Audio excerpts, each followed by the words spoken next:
मेरे परिवार को और सबके अंदर बैठे परमात्मा को मेरा प्रणाम। मैं आराधना अरोड़ा अपने channel Aradhana Arora the unique प्राणा में आपका स्वागत करती हूँ।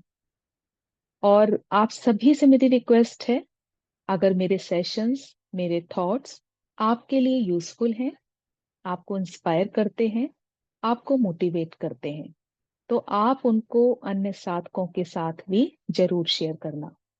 क्योंकि हो सकता है कोई इन मैसेज की वजह से स्पिरिचुअलिटी के लिए अवेयर हो जाए, या हो सकता है उसको किसी प्रश्न का आंसर मिल जाए। तो आइए इसी के साथ सेशन की शुरुआत करते हैं।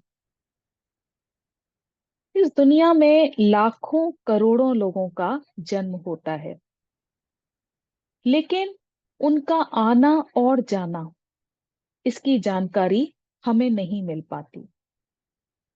कि जीवन क्यों मिला है, इस बात का उनको पता ही नहीं। तो यही प्रश्न मैं आपसे पूछती हूँ, क्या आपने कुछ ऐसा कार्य किया है? क्या आपने इस दुनिया में अपनी उपस्थिति दर्ज कराई है? ये क्वेश्चन आप अपने आप से जरूर पूछना। संतों की जब मृत्यु होती है तो उनकी समाधि बनती है और उनका जीवन मिसाल बन जाता है। यानी उनका आना भी कीमती और उनकी मृत्यु में भी गरिमा होती है। जैसे श्री राम, श्री कृष्ण, गुरु नानक देव जी और बहुत से अवतार, संत महात्मा, इनका आना कीमती था। इन्होंने इस दुनिया में अपनी उपस्थिति दर्ज कराई क्योंकि इन्हें जीवन की कला आती थी। हमारा जीना जैसे पूरी तरह से हमारे ऊपर बोझ है। हमारे जीवन में भी दुख ही दुख और व्यस्तता ही व्यस्तता है। ऐसा लगता है जैसे जीना नहीं, एक लंबी मृत्यु है। संतों ने जीवन इतनी खूबसूरती से जिया कि अंत में उनकी समाधि बनती है। समाधि यानी कि समाधान। श्री कृष्ण जी गीता जी में अर्जुन से कहते हैं कि ये संसार एक काल चक्र है और सब इस काल चक्र में घूम रहे हैं। मृत्यु दो तरह से होती है। पहली वो जिसमें मनुष्य वापस नहीं आता, और दूसरी वो जिसमें चक्र पूरा करके वापस आ जाता है। काल यानी कि समय। पहले के युग में भी समय था, लेकिन घड़ी नहीं थी। जिसको बाहरी समय कहते हैं वो भीतरी मन है। जितना बेचैन आदमी बाहर से होगा, उतना ही बेचैन आदमी अंदर से भी होगा।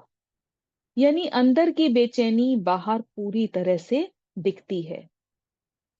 श्री कृष्ण इसी समय की बात करते हैं कि यत्र काले, यानी जिस समय मनुष्य शरीर छोड़ता है, ये वो वाला समय है। ये समय घड़ी वाला समय नहीं है। ये समय वो समय है कि जिस समय मनुष्य अपने प्राण छोड़ता है। यानी एक तो समय होता है वो जिसमें धन की आकांक्षा होती है, अपने परिवार की तरफ ध्यान होता है, या किसी से बदले की आकांक्षा होती है, या किसी चीज को पाने की आकांक्षा होती है, या फिर कोई गंभीर बीमारी। और एक वो समय होता है, दूसरी अवस्था, जिसमें मनुष्य परमात्मा में लीन रहता है, ध्यान की अवस्था में रहता है, शून्य अवस्था में रहता है, या कोई इच्छा ही नहीं होती, मोक्ष की भी इच्छा नहीं होती। अब निर्भर करता है कि शरीर ने किस दशा में शरीर छोड़ा। यानी कि अंत में उसकी क्या इच्छा थी, अंत में उसकी क्या अभिलाषा थी, किस सोच के साथ उसकी मृत्यु हुई। कोई सोच थी भी या शून्य अवस्था थी, और जिसकी शून्य अवस्था थी वो पार निकल गया। चक्र के, या फिर से आएगा। या तो मन हमेशा पास्ट के बारे में सोचता है, या फिर फ्यूचर के बारे में सोचता है। वर्तमान प्रेजेंट के बारे में तो सोचता ही नहीं। यानी कि आप ये एग्जाम्पल अपने ऊपर ही देख लें कि जब भी हमें थोड़ा सा समय मिलता है तो हम क्या करते हैं। या तो हम फ्यूचर के बारे में सोचते हैं कि आगे हम क्या करेंगे, आगे क्या होगा, या अपने बच्चों के बारे में सपने देखते हैं। या फिर पिछला जो बीत चुका है वही बातें सोच सोच के खुश होते रहते हैं। लेकिन प्रेजेंट के बारे में हम नहीं सोचते। और जो व्यक्ति वर्तमान के क्षण में है वही पार हो जाता है। यानी जब आप प्रेजेंट में रहोगे तो आपके पास सोचने के लिए कुछ है ही नहीं। क्या ये वर्तमान क्षण इतना आसान है? साधु संतों ने बहुत कठिन तपस्या की है, तब जाकर इस प्रेजेंट को पाया है।